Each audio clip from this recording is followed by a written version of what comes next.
수수비 보험 가입을 해야 될까요? 말아야 될까요? 있어야 될까요? 말아야 될까요? 보험왕님 알려주세요. 보험을 사랑하고 보험인으로서 보험을 쉽게 알리고자 하는 보험왕입니다. 구독자님, 미래 구독자님 감사합니다. 자, 요즘에 핫한 수술비 보험 많은 고객분들, 시청자분께서 가입을 해야 되는지 말아야 되는지, 그 수술비 보험 정말 많은 수많은 특약이 있는데 어디까지 가입을 해야 되고 어디까지 가입을 해야 되지 말아야 되는지 저 보험한테 질문해 주는 분들이 정말 많이 있습니다. 정말 감사 말씀드리고요, 제가 한방에 해결을 해드릴게요. 일단은 저는 2년 전에 유튜브를 찍으면서 수술비 보험의 중요성에 대해서 정말 많이 언급해드리고 어필해드렸어요. 근데 다른 많은 블로거나 카페, 유튜브에서 활동하신 분들이 아니 실손보험에서 있는데 굳이 수술비 보험이 필요해? 그리고 수술비 보험 생각보다 보험료가 적지 않아. 그렇기 때문에 실손보험에서 커버가 되기 때문에 수술비 보험 거의 필요가 없다는 식으로 많이 저를 디스를 했습니다. 하지만 저 보험왕은 굳건하게 2년, 3년 전부터 수술비 보험의 보장 혜택과 그리고 필요성에 대해서 많이 언급을 해드렸는데요.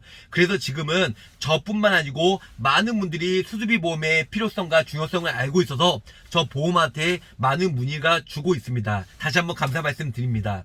자, 수술비 보험이 필요한 이유 딱 두 가지만 설명해 드릴게요. 첫 번째는 지금 실손 보험료가 가파르게 상승이 되고 있어요.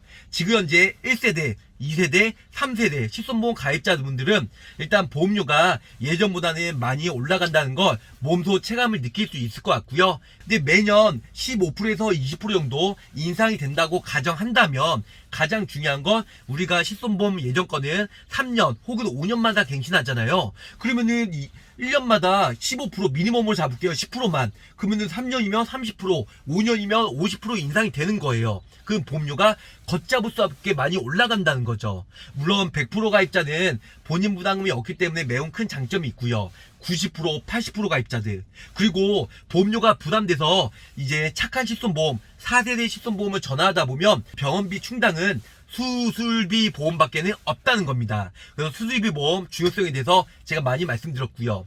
그 두 번째는 저는 이렇게 얘기하고 싶어요. 물론 보험 가입할 때는 실손보험, 3대 진단금, 수술비 보험, 후유장애, 입원일단 사망보험 이런 식으로 가입을 하긴 합니다. 물론 그 순서가 맞다는 건 아니에요. 흔히 노멀하게 일단 보통 되게 실손보험, 3대 진단금, 수술비 이런 식으로 가입을 하는데 저 보험왕은 실손보험 다음에 수술비 보험을 많이 추천해드렸어요. 왜냐면 물론 암, 뇌, 신 진단금 많이 받으면 좋죠. 그 중대질병 걸리면 회사도 휴직해야 되고 또 간병인도 필요할 수도 있고 여러가지 돈 쓸 게 많이 있잖아요. 생활자금도 나갈 수 있고요. 그래서 중대진단금 두둑히 해두면 좋아요. 물론 그 부분도 좋겠지만 하지만 저는 먼저 수술비 보험을 미리 준비하시라고 저는 얘기를 하고 싶어요. 왜냐면 자잘한 질병부터 중대질병까지 또한 모든 질병이나 수술했을 때 보험금을 받을 수 있는 확률이 매우 높기 때문에 암내심은 말 그대로 암내심 3개밖에 없잖아요. 물론 여러가지 질병 코드가 있다 보니까 몇백 가지가 되겠죠.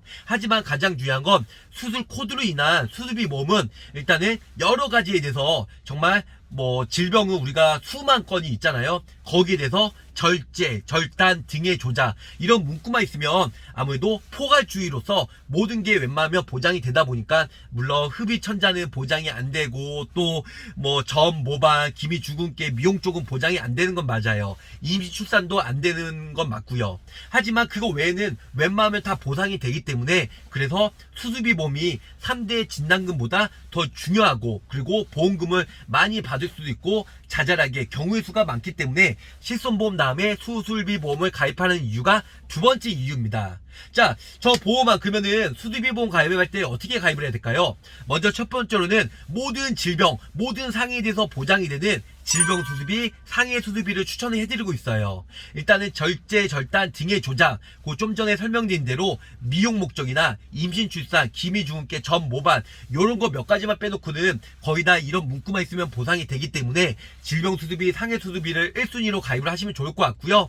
그 다음이 종수술비와 특정 엔드 수술비가 있어요. 어떤 분들은 특정 엔드 수술비가 좋다고 하는 사람도 있고 어떤 사람은 종수술비가 좋다고 하는 사람도 있는데 제가 좀 전에 수술비 보험의 중요성에 대해서 어필을 해드린 것처럼 수술비 보험도 일단은 보장 범위가 넓은 쪽으로 보장받는 게 좋지 않을까 생각합니다. 그러기 위해서는 종수수비, 열거주의, 수술 방법에 따라서 보장이 되는 일단은 종수수비가 좀 보장 범위가 넓을 것 같고요. 물론 1종, 2종, 3종 얼마 안 할 수도 있어요. 하지만 1종에 50만원, 2종에 150만원, 3종에 250만원 보장이 폭넓게 되고 높은 한도로 보장이 되는 보험사도 몇 군데 있다 보니까 이런 쪽으로 준비하시면 좋으실 것 같고요. 그리고 그 외에 특정 엔드수술비도 뭐 종수술비 외에도 또 보장 범위가 넓긴 맞아요. 하지만 암, 뇌, 심 이런 쪽으로 좀 치중되어 있고 물론 그 외에도 여러 가지 보장이 되는 건 맞지만 일단은 어떤 수술 방식에 따라 보장이 되는 이 종수술비보다는 질병 코드로 보장이 되는 엔드수술비가 장점도 있고 단점이 있겠지만 그 조금이라도 종수술비가 보장 범위가 넓지 않을까 생각합니다. 자 여기서 팁을 말씀드리면 대장 용종 제거하면 질병수술비나 종수술비 2종에서 보장이 되는데요. 엔드수술비에서는 소화기계에서 위만 보장이 되지 대장 용종은 보장이 안 된다는 점. 어떤 분들은 특정 엔드에서 대장 용종이 보장이 왜 안 되냐 이렇게 하소연 사람도 있는데 특정 엔드수술비는 이제 대장 용종이 보장이 안 됩니다. 그렇기 때문에 관열, 비관열, 구부 있는 쪽은 종수술비가 단점이 있지만 1, 2, 3종 웬만하면 비관열, 카테터, 내시경, 신의료기술, 비관열 수술을 많이 하고요. 4, 5종은 관열 수술을 많이 합니다. 물론 비관열 외에는 모두 다 관열 수술이라고 보시면 좋으실 것 같아요.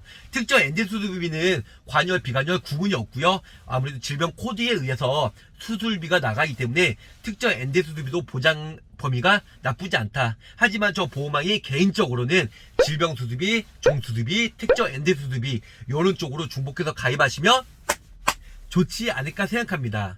자, 오늘은 수술비 보험 필요성과 그리고 어떻게 가입을 해야 좋게 가입을 하는지 저 보험왕이 간단하게 설명해 드렸고요. 내용이 좋으셨으면 구독, 좋아요, 알람 설정 꼭꼭 부탁드릴게요.